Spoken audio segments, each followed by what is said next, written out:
Thank you for tuning in to Overcomplicated TV with our host Issei Tamarov. Now this week we have a special guest appearance by a Mr. Jason Pang. Enjoy the show. So we have Ms. Gassett here. We wanted to ask you some questions about how do you think is social media important in the success of the party?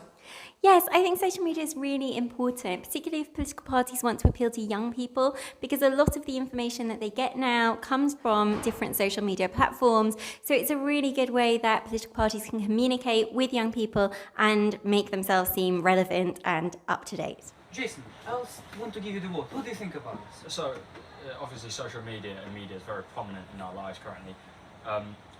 It's extremely important and influential that social media takes part in helping political parties to influence young people and also adults as well.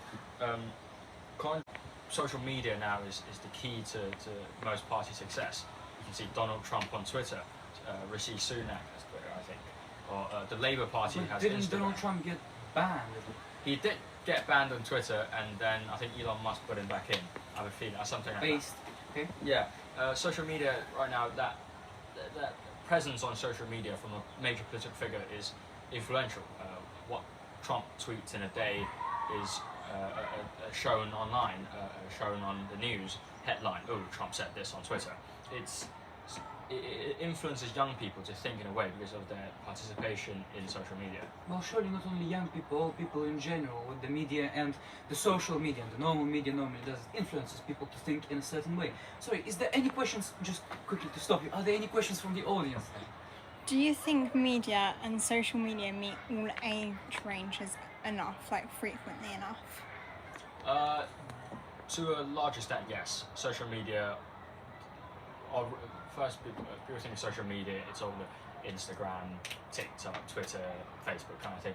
It's aimed at young people, but also some of the older working generation, they also have Facebook. Some of them also have Instagram. They're also present on these social media platforms.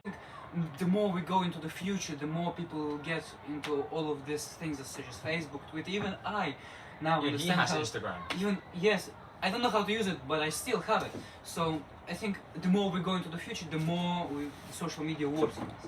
And how influenced do you think that the public are by social media and I think that's a really good question. That's a very, very good question. That's a very good question. The influence is massive. Understated. It is one, I think, the largest factor to how a political party is run, how their media images and how much success they gain in the general election or just by their popularity. You see, recently the Israel-Palestine conflict with Hamas and rockets and all that, widely reported on social media. They tell a lot. For example, not so long ago, Daily Wire, Ben Shapiro just posted a video where he expressed his pernicious rage and anger upon Hamas and what have been done, and comparing Zionist ideas to ideas of anti-Semitism and stuff like that. Yeah, that is very important. These are influential because they give the people who are watching, the audience, essentially they obviously it's to share their point of view, but that is very influential to the people because just maybe I don't know. Sir Keir Starmer yesterday said something in the Labour conference about they're totally against Hamas and that they're a terrorist group. Many people in England and in Britain have heard that and have resounded with what Keir Starmer said and agreed with him.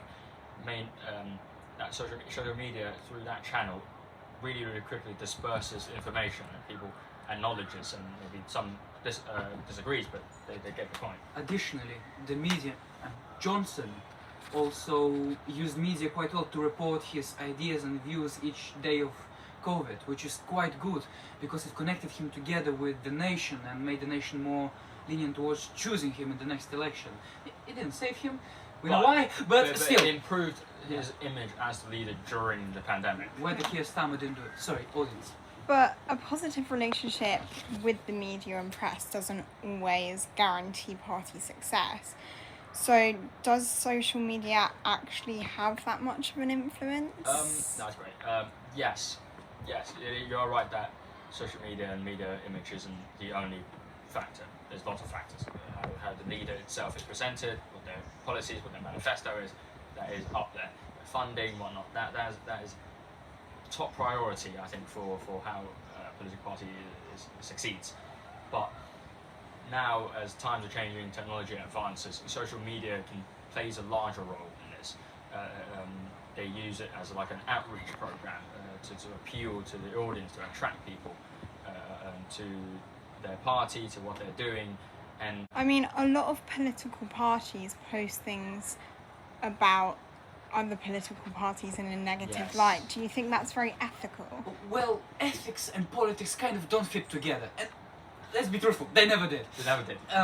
It's like opposites. But ethical, maybe no, but it's competition. In competition, there is nothing unethical. I think, yes, the political party, obviously, their nature is obviously to appeal to the public, to say why you should choose me.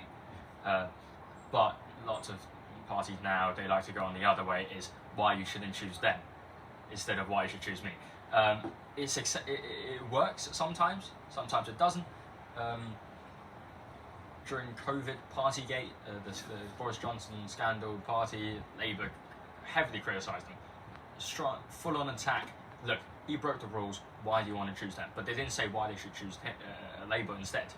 He just said why you shouldn't choose Boris. And in this sense, it's quite ethical because you're showing the nation the truth. You're telling them what happened, and that's quite sad knowing that people can not see their family and cannot see their friends, and you're just going out party drinking. So that is quite ethical. It's just, I think, examples of what is ethical and unethical. I think is not as black and white as it is. Is it positive or is it negative? I think there's a mixture. Sometimes they do it and it works for them, so then it might be seen as positive. But unethical, yes, I do agree to some degree that it is. Some of it is unethical. Only if it's a true lie. Like, for example, if you say that the other party, I don't know, is for killing of people. Yeah, if they're lying, then that's very unethical. That is unethical. If they're telling the truth, it might. I think it is ethical to a sense, but it's not. I don't think it's fully right to attack the opposition. But however, that is the nature of different political parties to attack each other. Yeah, do you think that social media is very kind of effective when it's coming up to campaigns and stuff, when they're doing their campaigns for like elections and referendums, etc.? As the general election comes closer, social media presence of political parties are more prominent than ever. They use their social media as like an outreach to the people, last minute kind of propaganda. Sometimes if you don't actually achieve what you're saying in the social media and that appeal, people now are more conscious than ever. They're more aware of what they're doing, and it will backfire for them. But if it works for them, I think it's great. For them, it is great. Also, you remember the debates on BBC we Yes, watched? yes. It's quite interesting because it kind of works both ways. It's both good and bad. It's good because it shows what the party ideology is and interests people The more concern into it. the public. The yes. problem is that it destroys the minorities. Definitely. In UK, definitely. I'm not talking about other countries. Not quite. It depends educated on, enough, yeah. But in here, such as the Green Party or who else is there? Scottish National SNP, Party. UKIP, Northern Irish Independence Party.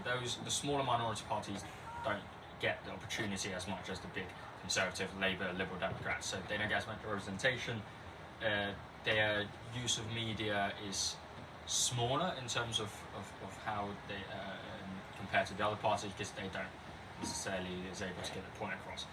I'm sure they're on social media, but how many people actually see it, how many people watch it, that's different. Algorithms, all that, I'm not sure about it, I can't really get into it, but the bigger the party you are, the more usage it would seem that they do on social media and on traditional media. I'll try to summarize and then you'll also Yeah. help me. Social media is useful in showing an idea and spreading it to a large mass of people quickly and efficiently. It's attractive to the younger generation. They see more, they know more. It's easy. I go on my phone, one app, bam. First thing can be a political headline. It's attractive and it's easy for people to absorb that information because it's one headline. It's short. It's like pre-chewed. Yeah, you don't it's have to pre-chewed. think of You it. don't need to think. You don't need to understand. They just give you the thing. You give you the thing.